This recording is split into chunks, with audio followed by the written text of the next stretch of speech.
आप सभी को जय मसीह की। आज परमेश्वर के वचन में आप सभी का स्वागत है। प्रतिदिन इस वचन के साथ जुड़ने के लिए परमेश्वर पिता आप सबको बहुत ऐसे आशीष को दे और अपने आत्मिक जीवन में आपको बढ़ाता जाए, एक विजेता का जीवन आपको दे। आमीन। आइए हम परमेश्वर के वचन से हम लोग देखेंगे यूहन्ना 16 उसका 33 में जो इस प्रकार से लिखा है, मैं ये बातें तुमसे इसलिए कही कि तुम्हें मुझ में शांति मिले।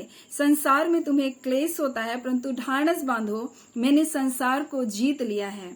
और यीशु मसीह जब इस संसार से जाने पर था, वो क्रूस मृत्यु की ओर जा रहा था, तब वो अपने चेलों से बातचीत कर रहा है और उनसे कह रहा है, संसार पर तुम कैसे विजय को पा सकते हो।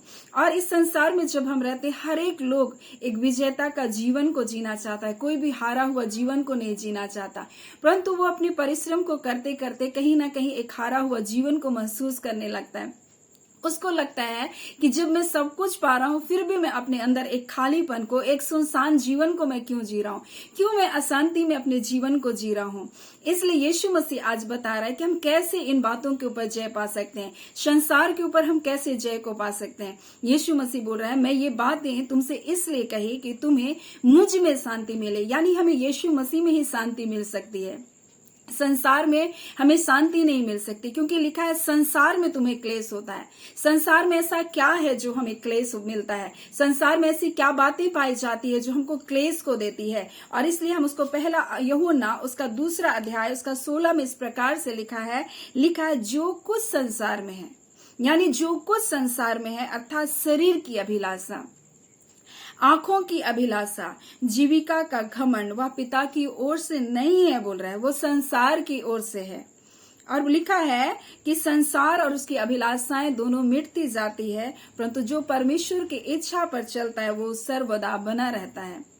यानी कि संसार में हमें क्लेश क्यों हो रहा है, संसार में इसलिए क्लेश हो रहा है कि हम अपने शरीर की अभिलाषाओं को पूरा करना चाहते हैं, हम अपनी आंखों की अभिलाषाओं को, अपनी इच्छाओं को पूरा करना चाहते हैं। और जब हम इनके पीछे भागते हैं, हम अशांति में होकर के गुजरते हैं और हम सोचते हैं ये सब कुछ मेरे टाइम के अनुसार, मेरी इच्छा के अनुसार मुझको जल्द से जल्द मिल जाए।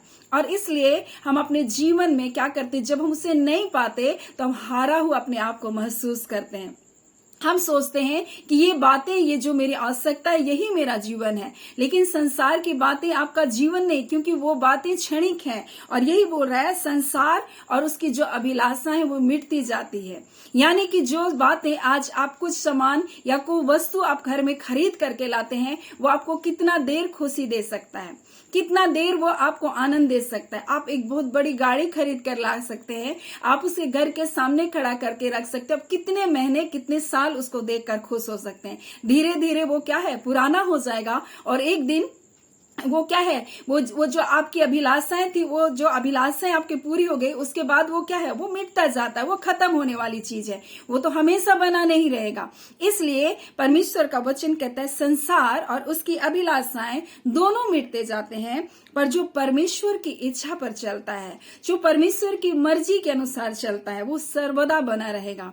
और यही बातें यीशु मसीह बोल रहा है। संसार में क्या है, संसार में क्लेश है, लेकिन यीशु मसीह में शांति है, यीशु मसीह में आनंद है, यीशु मसीह में जीवन है। और यही बात हम रोमी में देख सकते हैं। रोमी उसका 8वां अध्याय में लिखा है 5 में, क्योंकि शारीरिक व्यक्ति शरीर की बातों में मन लगाता है, जिसको हम बोल सकते हैं शारीरिक व्यक्ति है ना, क्योंकि शारीरिक व्यक्ति शरीर की बातों पर मन लगाता है और आध्यात्मिक आत्मा की बातों पर मन लगाता है। शरीर पर मन लगाना तो मृत्यु है, परंतु आत्मा पर मन लगाना जीवन और शांति है, बोल रहे हैं। क्योंकि शरीर पर मन लगाना परमेश्वर से बैर रखना है, बोल रहे हैं, है ना। और यहाँ यही बातें यीशु मसीह बताना चाहता है अपने वचन के द्वारा, कि तुम जो शरीर की अभिलाषाओं के पीछे, संसारिक बातों के तुम पीछे पड़े हो, क्या है, तुम्हारे अंदर मृत्यु को उत्पन्न करेगा। लेकिन जब तुम धार्मिकता का जीवन जियोगे, तुम धर्मी जीवन को जियोगे, तो यहाँ लिखा है वो तुमको जीवन और शांति को देगा।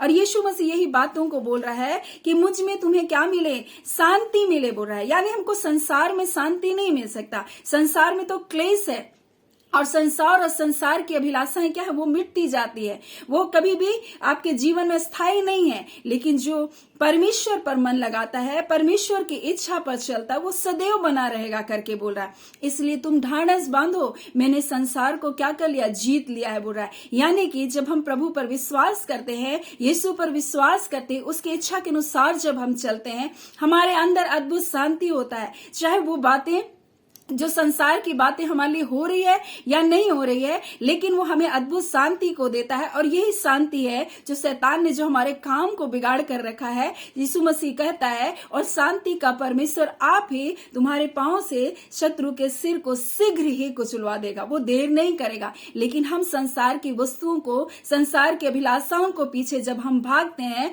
हम अशांति को पाते हैं। और जब हम अशांति को पाते हैं तो कभी भी हम जय को नहीं पा सकते हैं। लेकिन जब हम परमेश्वर की इच्छा के अनुसार चलते हैं, परमेश्वर की आज्ञा का पालन करते हैं और उसकी मर्जी के अनुसार उसकी योजनाओं को जब हम पूरा करते जाते हैं, हम अपने अद्भुत शांति में रहते हैं। और वही शांति हमको इस संसार में क्या करता है, जय को देता है। और यीशु मसीह भी आज्ञाकारी होकर पिता की बातों को मानकर बोलता है, क्रूस का मृत्यु भी उसने क्या किया, सह लिया। फिलिपी उसका 8 में लिखा है, और मनुष्य के रूप में प्रकट होकर अपने आप को दीन किया, यहां तक आज्ञाकारी रहा कि मृत्यु, हाँ क्रूस की मृत्यु भी सह ली। इस कारण परमेश्वर ने उसको अति महान भी किया और उसको वह नाम दिया जो सब नामों में श्रेष्ठ है, जो स्वर्ग में और पृथ्वी पर और पृथ्वी के नीचे है। बोलता है उसका नाम क्या किया जाएगा, लिया जाएगा। और वे सब यीशु के नाम पर घुटने टेकेंगे। कहाँ? स्वर्ग में जो है वो भी यीशु के नाम में घुटने टेकेंगे, पृथ्वी में है वो भी यीशु के नाम पे घुटने टेकेंगे, और पृथ्वी के नीचे जो है, जो अधोलोक में, वो भी यीशु के नाम पर घुटने को टेकेंगे। ऐसा नाम यीशु मसीह का नाम दिया गया। क्योंकर उसने परमेश्वर की इच्छा के अनुसार, परमेश्वर की योजना के अनुसार उसने आज्ञाकारी हुआ, और ऐसा आज्ञाकारी रहा कि क्रूस का मृत्यु भी उसने सहा। और इसलिए परमेश्वर ने इसलिए उसको अति महान किया। यानी कि जब हम परमेश्वर की इच्छा के अनुसार जब हम चलते हैं, परमेश्वर की मर्जी के अनुसार जब हम कार्य करते हैं, हम दुख भी उठाते हैं, हम क्लेश भी उठाते हैं, हमारे जीवन में तकलीफें भी आती है, लेकिन वो तकलीफों में भी हमारे अंदर एक अद्भुत शांति होती है। और यही शांति शैतान के सारे कार्य को क्या करता है, नाश करता है, और हमको जीवन से बढ़कर जीवन को देता है। और यीशु मसीह इसलिए बोल रहा है, संसार में तुम्हें क्लेश होता है, यानी संसार में तुम रह करके कभी भी पाप से नहीं लड़ सकते। आपको आत्मा के अनुसार चलना होगा, क्योंकि आध्यात्मिक व्यक्ति आत्मा की बातों पर मन लगाता है, और आत्मा पर मन लगाना तो जीवन और शांति है बोल रहा है। यानी हम संसार में रह करके गंदी आदतों को नहीं छोड़ सकते हैं। संसार में हम आधा जीवन मसीह में हम अगर जिएंगे तो कभी भी हम विजेता का जीवन को नहीं जी सकते। हमको यीशु मसीह के अधीन होना होगा, परमेश्वर की इच्छा के अनुसार काम करना पड़ेगा। और जब हम परमेश्वर की योजना के अनुसार कार्य करते जाएंगे, उसकी शांति विपरीत परिस्थितियों में भी हमारे साथ बनी रहेगी, और यही शांति हमको जीवंत करेगी। और इसलिए हम कभी भी बिना परमेश्वर की उपस्थिति का, बिना परमेश्वर की शांति के हम जय नहीं पा सकते। इसलिए यीशु मसीह इस बात को बता रहा है, मैं ये बातें तुम्हें इसलिए कही कि तुम्हें मुझ में शांति मिले। संसार में आपको शांति नहीं मिल सकती है। संसार में क्या क्या बातें, संसार में शरीर की अभिलाषाएं हैं, आंखों की अभिलाषाएं हैं, जीविका का घमंड है, और ये परमेश्वर की ओर से नहीं है बोल रहा है। जो शारीरिक व्यक्ति है बोलता है वो परमेश्वर से बैर रखता है बोल रहा है। और जब हम संसार की बातों में रहेंगे तो हमको क्लेश होगा, हमको दुख होगा। परंतु पर यीशु मसीह बोल रहा है, ढाढ़स बांधो, मैंने जिस प्रकार से जय को पाया वो जय मैंने तुमको दे दिया है। तुम जीवन से बढ़कर लोग हो बोल रहा है। तुम जय पाओगे नहीं, परंतु तुमने जय पाया है। इसलिए परमेश्वर का वचन कहता है, हे लड़कों, तुमने उस पर जय पाई है बोल रहा है। किस पर? उन दुष्ट पर, और दुष्ट के हर एक कार्य पर तुमने जय को पाई है। यानी तुमने पाप पर, गंदी आदतों पर, उन दुष्टता की बातों पर, उन गुस्सा पर, उन क्रोध की हर एक छोटी छोटी गड़बड़ियों पर तुमने उस पर जय को पाई है। जो आज तुम्हारे जीवन को क्या कर रही है, अशांति से भर रही है, जो तुम्हारे अंदर कड़वाहट से भर रही है, क्योंकि तुम संसार की बातों में क्या कर रहे हो, जा रहे हो। संसार में तुम ऊंचा उठना चाह रहे हो, संसार की बातों में, धन दौलत में तुम ऊंचा उठना चाह रहे हो, और इसलिए तुमको क्या कर रहा है, नीचा होना पड़ रहा है। लेकिन जब तुम परमेश्वर के अधीन हो गए, परमेश्वर अपने टाइम के अनुसार धीरे तुमको आत्मिक रूप से उठाता जाएगा। वैसे ही परमेश्वर आपको हर एक बातों में भी उन्नति देगा। परमेश्वर का इच्छा नहीं है कि आप गरीबी में रहे। परमेश्वर का इच्छा कभी भी ये नहीं है कि आप किसी के सामने हाथ फैलाए। परमेश्वर का इच्छा आपको आशीष देने के लिए है, और वो आपको विजेता का जीवन देने के लिए बुलाया है। लेकिन संसार के अनुसार अगर हम जीवन को जिएंगे तो हम हारा हुआ जीवन को जिएंगे। लेकिन जब हम आत्मा की बातों को के ऊपर अपने मन को लगाएंगे तो हम विजेता का जीवन को जिएंगे। और यही बातें यीशु मसीह आज अपने वचन के द्वारा आपसे बोलना और बातचीत करना चाह रहा है। परमेश्वर इन बातों के द्वारा, अपने वचनों के द्वारा आप सबको बहुत ऐसे आशीष को दे। आमीन। धन्यवाद देते हैं प्यारे पिता परमेश्वर, प्रभु यीशु के नाम से पिता हम आपके निकटता, आपकी हुजूरी में आते हैं खुदावन परमेश्वर पिता। आज के सुंदर दिन के लिए, आपकी दया के लिए, आपके अनुग्रह के लिए, आपके प्रेम के लिए पिता, आपके प्रताप के लिए खुदान परमेश्वर, और आप जो अद्भुत और आश्चर्यजनक कार्य करते प्रभु, उन बातों के लिए पिता आपका धन्यवाद करते हैं। खुदावन परमेश्वर पिता, आपने अपने बच्चों को जीवन से बढ़कर जीवन देने के लिए बुलाया। आपने कहा परमेश्वर प्रभु जी कि हम संसार पर जय पाने के लिए बुलाए गए प्रभु, इसलिए आपने कहा ढाढ़स बांधो, मैंने संसार को जीत लिया। यीशु आपने जीत लिया प्रभु जी, और खुदावन कोई परिस्थिति आपके बच्चों हरा नहीं सकती प्रभु। खुदावन परमेश्वर, जहां कोई रास्ता नहीं प्रभु, वहां आप अपने बच्चों के लिए रास्ता खोलना जानते हैं खुदान प्रभु। और आपने कहा परमेश्वर कि यीशु के आपके पास आने से ही शांति है प्रभु। हाँ खुदावन परमेश्वर, इसलिए आपका वचन कहता है प्रभु के आपके परमेश्वर पिता आपके बलवंत हाथों के नीचे प्रभु, जब दीनता के साथ रहते प्रभु, आप उचित समय में अपने बच्चों को बढ़ाते प्रभु।